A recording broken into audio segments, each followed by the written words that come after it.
မှတ်တရအတွက် Human Rights ဆိုတဲ့စကားလုံးကို Graffiti Letter စတိုင်ဖြင့်မိဖက်နဲ့စက်ချစ်ပတ်အကြောင်းများကိုအသုံးပြုပြီးရေးဆွဲထားပါတယ်။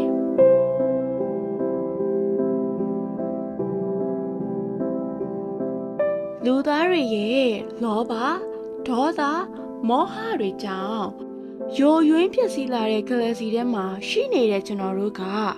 ကဘာကြိုကြီးကိုချစ်မြတ်နိုးမှု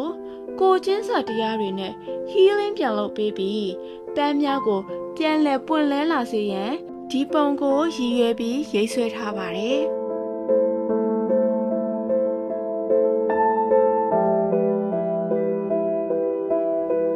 လူအခွင့်အရေးဆိုတဲ့စကားလုံးအောက်မှာလူတွေကစားသုံးခံရတဲ့ဘဝတွေအနေနဲ့နေထိုင်နေရပါတယ်။ဒါကယနေ့ခေတ်မြန်မာနိုင်ငံမှာဖြစ်ပျက်နေတာဖြစ်ပြီးတော့သားကောင်တွေကိုသွေးမွေးချီလုံးအဖြစ်ကိုစားပြုထားပြီးတော့နောက်တစ်ယောက်ကတော့သွေးမွေးထိုးနေပါတယ်။အားလုံးခြုံငုံကြည့်မယ်ဆိုရင်လူဘဝကအင်ကြီးတစ်ထည်လိုပါပဲ။အခြားသူဘေးကင်းလုံဆောင်ပြီးနှွေးထွေးစေဖို့သင်ရဲ့ခြီလုံးတွေကခြီတွေကတဖြည်းဖြည်းနဲ့လျော်နေလာရပါတယ်။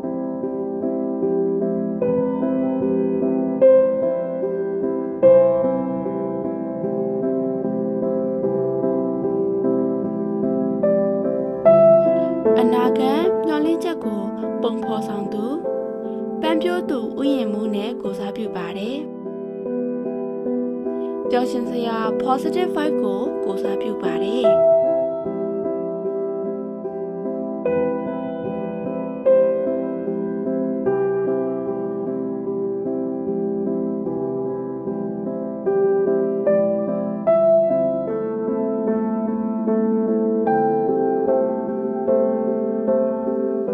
ငြိမ်းချမ်းစွာနေထိုင်ရေးကိုအေးရှင်းအိုင်ကွန်ဖြစ်တဲ့လောကနက်နဲ့ကြားပတ်များဖြင့်ဖော်ပြထားပါတယ်။လောကနက်ရဲ့ဘက်လက်တစ်ဖက်မှာကင်ထားတဲ့မီးရှူးတိုင်က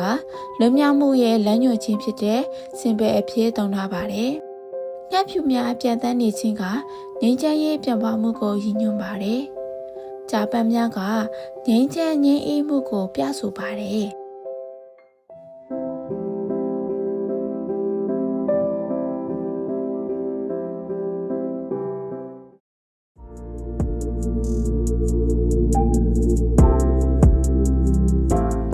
ဒီပညာရက်က graffiti နဲ့ခေတ်ပြိုင်ပညာရက်ဖြစ်ပါတယ်။ calligraphy လို့ခေါ်ပါတယ်။အောက်ခံအမဲစာတွေက existentialism ဆိုတဲ့ပထနာဝါဒကိုရေးသားထားတာပါ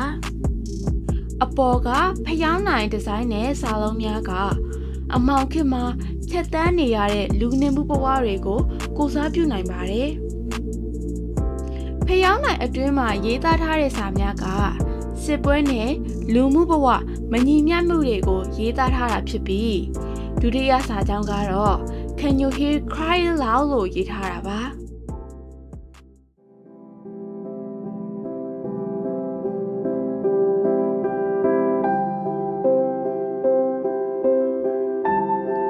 ကလေးငယ်တွေအနေနဲ့ပညာသင်ယူဖို့အခက်အခဲများစွာရှိနေခြင်းကိုကိုယ်ပိုင်အမြင်နဲ့အတွေ့အကြုံတွေရဲ့လှုပ်ဆော်မှုအရာ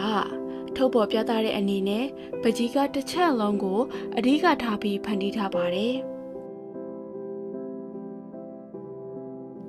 လူအခွင့်အရေးတွေဟာ University တက်ရောက်ဖို့လိုအပ်ကြောင်းကိုလည်းဖော်ပြထားပါတယ်။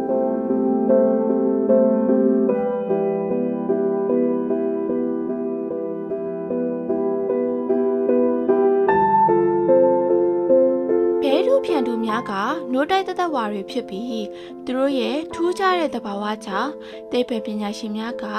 အစာပိုင်းတွေ့ရှိမှုမှာဇဝေဇဝါဖြစ်ခဲ့ရပါတယ်။ဒီပကြီးကမှာဇက်ကောင်က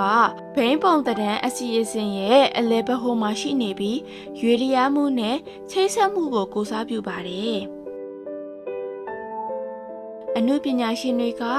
လူသားတို့ရဲ့တရားမျှတမှုကိုလွတ်လပ်စွာဖော်ထုတ်နိုင်ခွင့်ရှိကြောင်းဒီပကြီးကားကနေတဆင့်ဖော်ပြထားပါတယ်။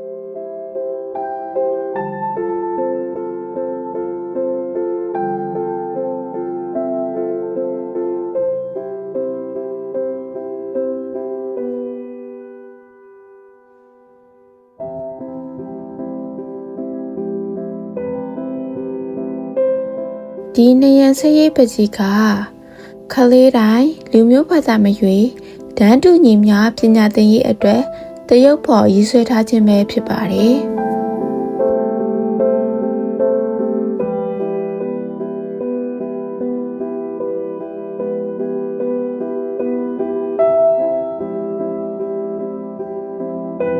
တရားမျှတမှုလွတ်လပ်စွာပြောဆိုခွင့်နဲ့ထုတ်ဖော်မှုတရားစီရင်ရေးနဲ့တရားဥပဒေလွတ်မြောက်မှုနဲ့အလင်းမတရားမှုကိုတော်လှန်ခြင်းနဲ့အောင်မြင်မှုဖို့နဲ့မှာအမားနဲ့အပြောပေါင်းဆက်ထားမှုမြမယဉ်ကျေးမှုနဲ့ပေါင်းဆက်ခြင်းတွေပဲဖြစ်ပါတယ်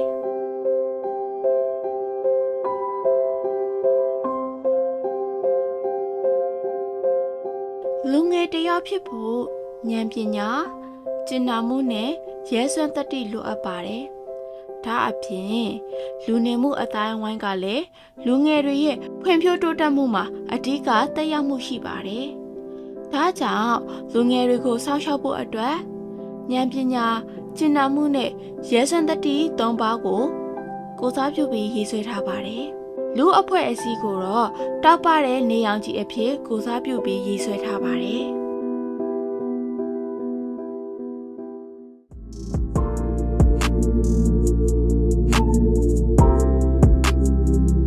အောက်ခံအနီရောင်စုပ်ချက်များကမီးတောက်ကိုစားပြုတာဖြစ်ပြီး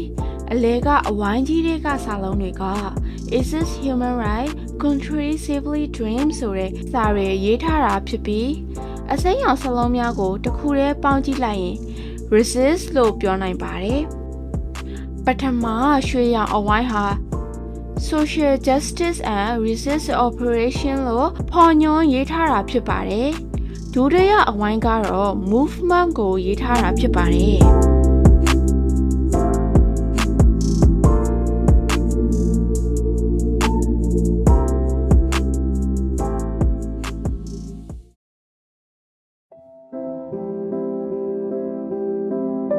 ပကြီးကားတွေကစက်ကောင်ကလေထဲမှာရက်တံပြီးမရေရာမှုတွေနဲ့ကြာရောက်နေပါတယ်။ဒီလိုမတီမငြိမ်ဖြစ်နေတဲ့အနေအထားမျိုးရှိပေမဲ့သူကဘူပေါင်းတွေဖောင်းပွားနေတဲ့ဘူပေါင်း၅တကောင်ကိုခိုင်မာမာပွေ့ဖက်ထားပါတယ်။ဒီပကြီးကနေတဆင့်အနုပညာရှင်တွေဟာလူမှုရေးဆိုင်ရာမျှော်လင့်ချက်တွေဒါမှမဟုတ်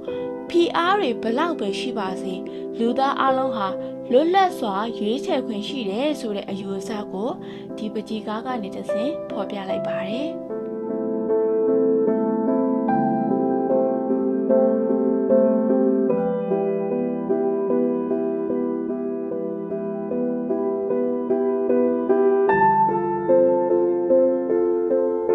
တဘာဝဘေးတွေစစ်တွေကြောင့်ရည်ရွယ်ချက်တွေအပြည့်ထည့်ထားတဲ့လွယ်အိတ်တစ်လုံးနဲ့ကလေးတွေရဲ့ဘဝကိုပြချင်တာပါမျိုးပြတွေမှာရရှိတဲ့ပညာရေးစနစ်တွေကကျွန်တော်တို့မသိတဲ့နေရာတွေမှာဆိုရင်သူတို့အတွက်အိမ်မက်လိုတောင်ဖြစ်နေနိုင်ပါတယ်လက်ထဲကပန်းအိုးလေးကတော့ငြိမ်းချမ်းရေးကိုရည်ညွှန်းပါတယ်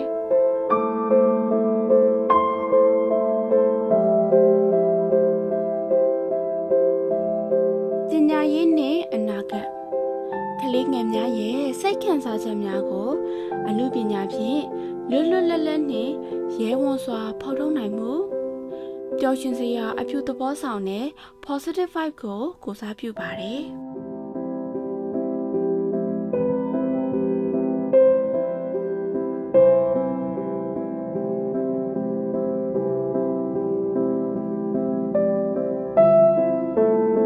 2024ခုနှစ်